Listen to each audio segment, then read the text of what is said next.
Hey y'all, today we are going to make this cute little 10-ounce coffee cup cozy. So let's get started. Okay, now this is Starbucks little cup. This is just a regular little coffee cup that a lot of people still use. I use the big ones, so what you did, or what I did, is I measured around here, and you just like lay your cup on here, lay your cozy on here, and see how long it needs. And see, this is stretchy, so it doesn't need to go all the way around because this is a stretchy ribbing. And that's what we are going to make today. It's just like this. I should have my button in here. This is going to be a set. Even though the buttons are a little bit different, they're still both kind of green. So you need your needle and your scissors and your yarn, and this is a rusty orange yarn, and something to put your yarn in so it doesn't run away. We are going to do a slip knot. This is a very good beginner project, okay? It's very simple and it is useful because you can give it as a gift or just make it for someone special. What we're going to do is the foundation chain, which is you chain 2, go back in this stitch here. I'm going to zoom in a little. Okay, you're going to go in that first stitch, pull through 1,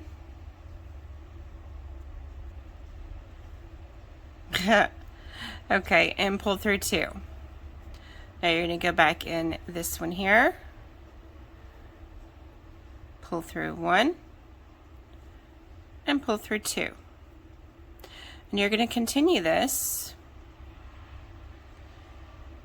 all the way down until you have the length that you need. Get back in here, pull through 1, and pull through 2. Pull through 1, pull through 2, pull through 1, and pull through 2. Pull through 1, pull through 2, and your length right now is almost half of what you need. So you can measure it by your cup. Now you don't want to go all the way up to the rim because you don't want your lips to, to touch it the whole time you're drinking, because you'll get it all dirty, and your drink will spill onto it and stuff like that. You want it to be a little lower than the bottom of your top of your cup.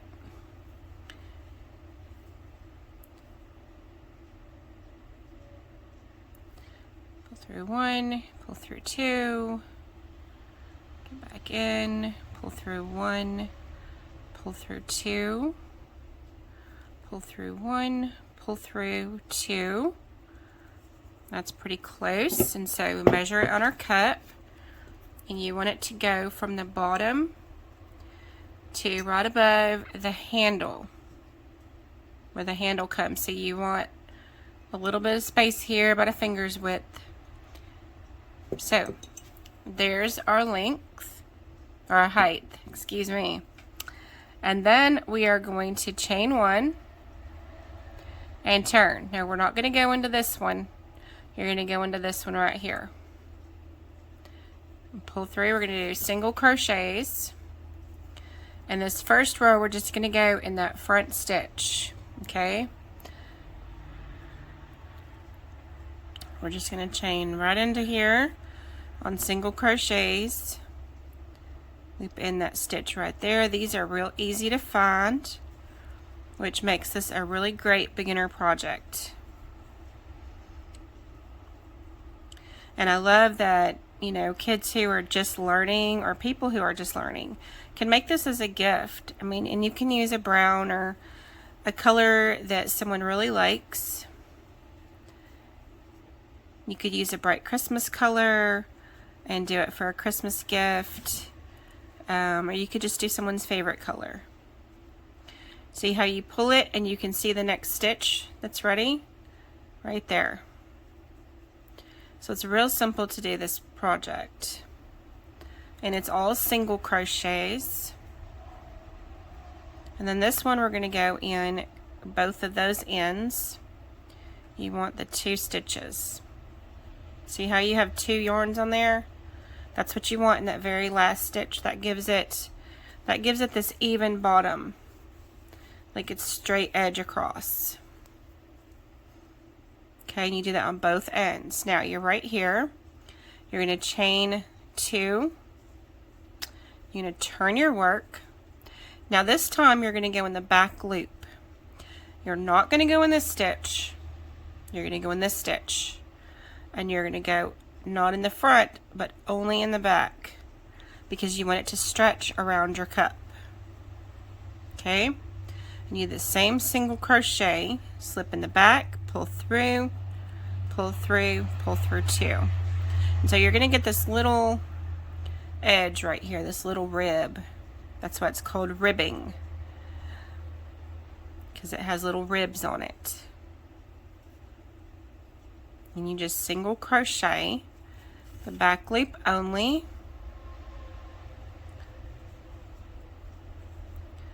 all the way across.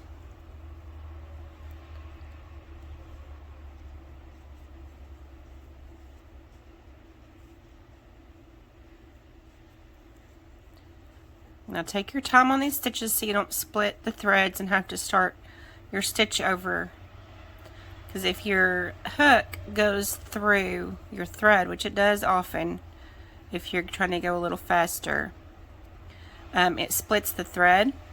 See, this is your last stitch here. You're going to go through both of these, but just make sure you get both yarns and not in between them, because this yarn separates a lot too, actually. You can see how it separates, so it's real easy to just stick your thread, your needle, your hook through the middle of it. You don't want to do that. You got there.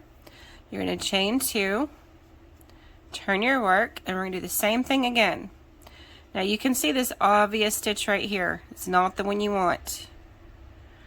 If you want it to go straight across the bottom and the top, you want to go in the next stitch, and you go in the back loop only. You keep going. Back loop,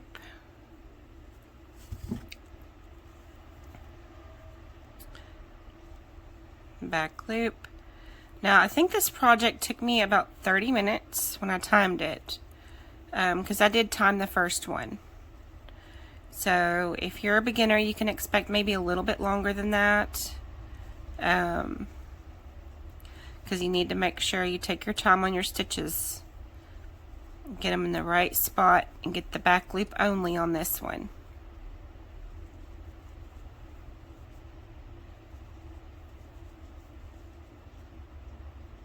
Back loop. On this last stitch, you're going to go through this thing right here where you get both of those. You're going to go in there and grab it and pull through.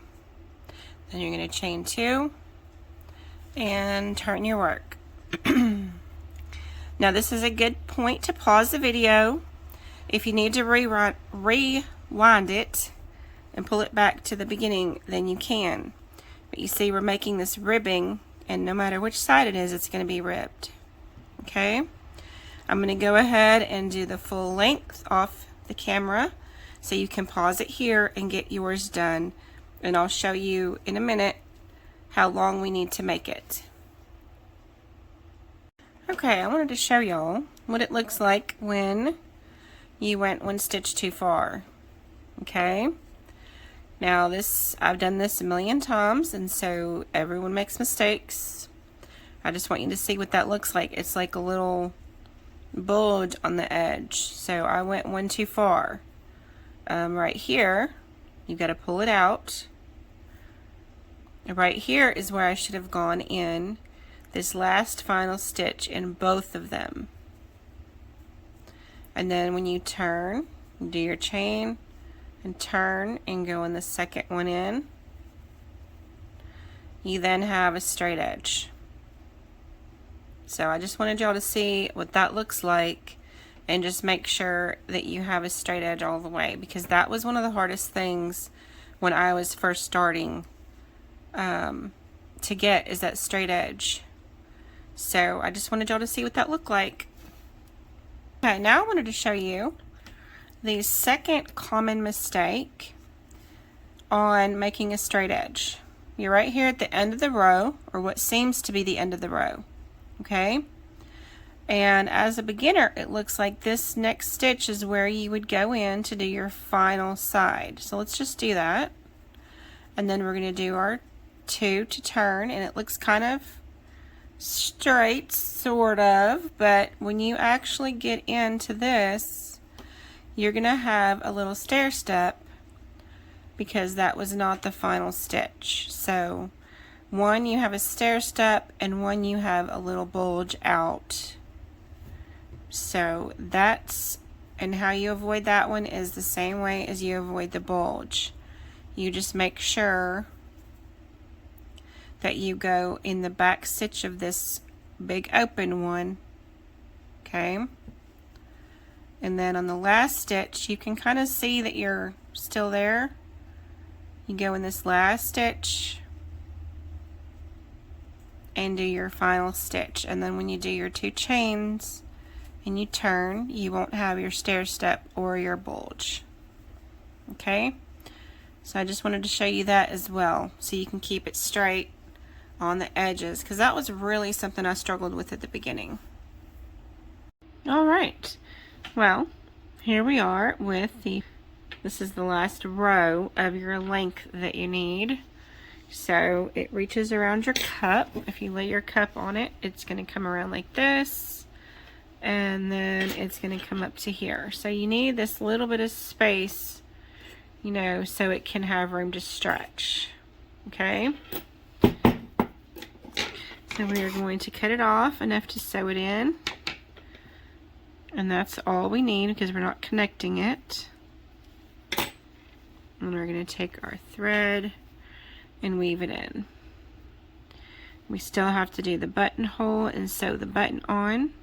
So what I'm actually going to do right here is bring the thread to the center. I think this is enough thread. Okay, and once again, you are going to take your button and make sure your needle can go all the way through with thread. Now it can be a 4-hole or a 2-hole. You can do it on the diag or straight across.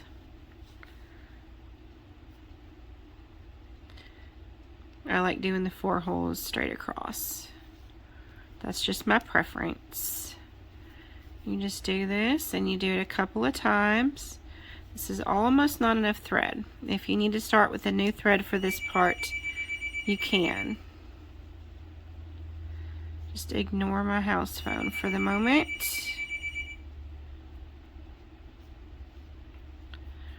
And then this one.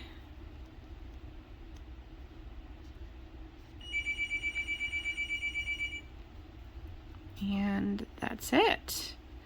And then we're going to take this and barely get in there because it's just barely enough. There we go. Perfect. I didn't even waste any thread right there.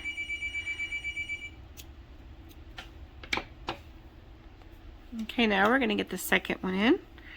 This is just the other end here where we started. Just going to weave it through.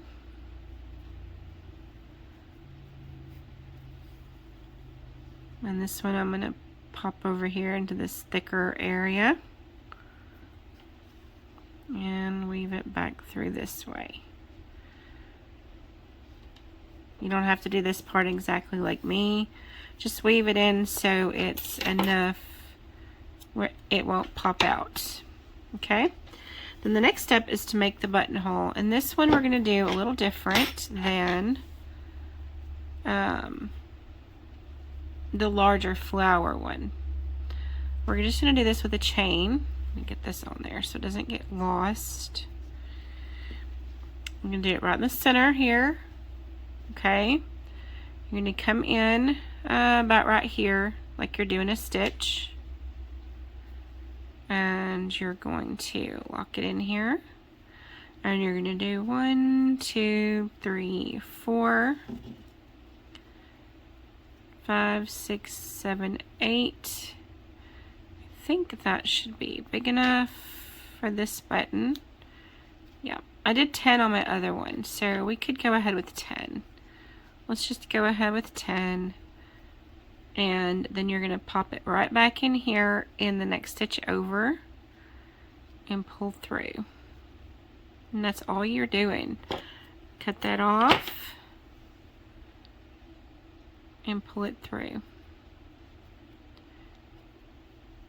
And just pull that tight, and then when you sew these in, you are complete. You are done here. This project is almost done. Here we go. We're going to weave this one in,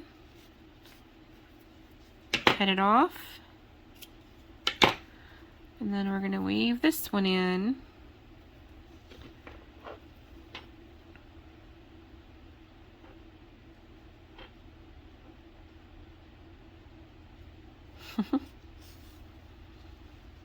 And just bring it in that way. There. And we're all done.